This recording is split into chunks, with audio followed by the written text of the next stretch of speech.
Hi, welcome back to another episode of my channel. Now I'm going to make one of the most popular British Indian restaurant style curries, chicken jalfrezi. Let's heat our pan to start with. This recipe will serve two. So let's start with 3.5 tablespoons of oil and let that heat up. Next we're going to add half a teaspoon of cumin seed and half a teaspoon of flaked red chilli. We're going to give that a good stir. So that's come to a nice crackle now. You can smell that cumin and the chilli flakes have reddened the oil. Next I'm using one medium onion cut up into nice slivers. I'm just going to give those a good stir, nice high heat. We'll come back in about 1.5 minutes.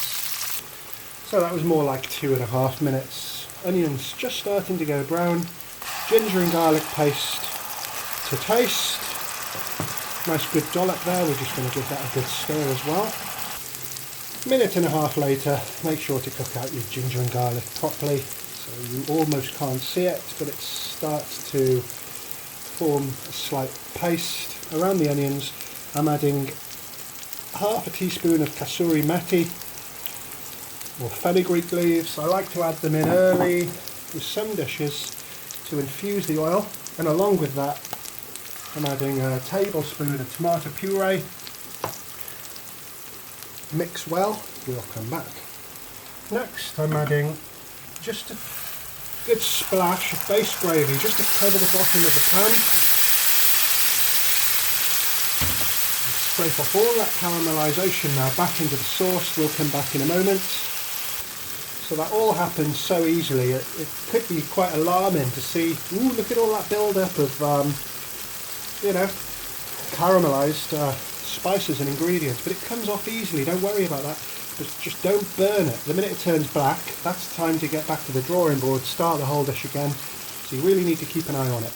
So what do I have here? I have half a teaspoon of salt, salt's always to taste, half a teaspoon of hot chili powder and half a teaspoon of coriander. I'm just going to mix that up. It's all mixed up nice and sizzling. So let's just have a look at this. This is the pre-cooked chicken that I made in my previous video. Look at that rich gravy that's in it. It's just going to be fantastic. I left it really chunky in the beginning, so what I do is I cut it up into smaller bits once I think it's cooked, just to test whether it's cooked all the way through really. So nice bite-sized pieces. We've got that really nice fatty spicy gravy there. I've omitted the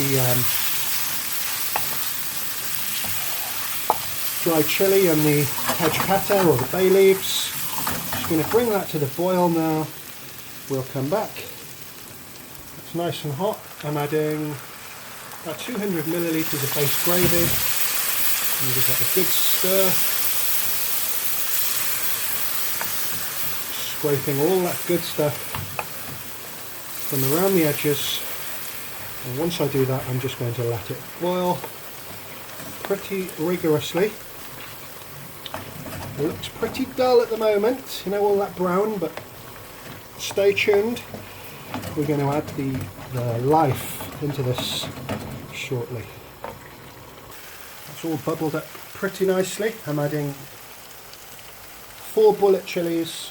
I've washed them, I've topped them and I've cut them in half. Should be as strong as a madras. Just going to give that a good stir. And what I have here, 1 fully ripened tomato, a mix of nice chunky green and red peppers, slightly more green. Can anybody guess why? It's just for presentation. The tomatoes are red. You want a good variety of proportionate colours in the dish. And yeah, 1 small red onion cut up quite large.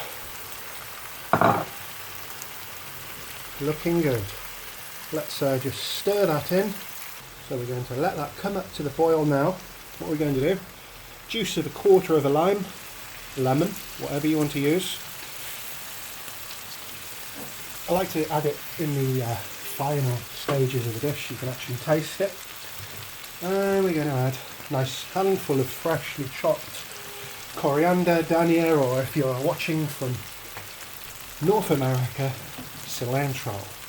We're just going to let that come to a nice boil. That's all come into a nice bubble now, looking really nice, smelling great.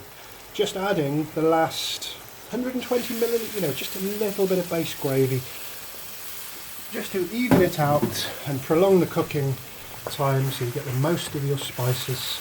And I'm just going to give that a good stir and scrape. Make sure everything is well mixed and let it come to a boil again. So that's it, bubbling throughout, nice and stiff around the edges, still a little bit of liquid in the middle there. That's just how I want it. I'm not going to serve it live on camera because there's no point. I'm going to turn the heat off. I'm going to let it settle down for a couple of minutes and it's ready to eat. So shall I garnish it with a chilli, some lemon, some cut onions, some, make it really fancy to get as many views as possible? No. The proof is in the content here. Do try this recipe, really fantastic. And if restaurants could cook it like this, they wouldn't be closing in their droves in the UK as they are doing. So this is really honest, down to earth, wholesome, nice recipe, easy to cook. Hope you've enjoyed it. Thanks for watching.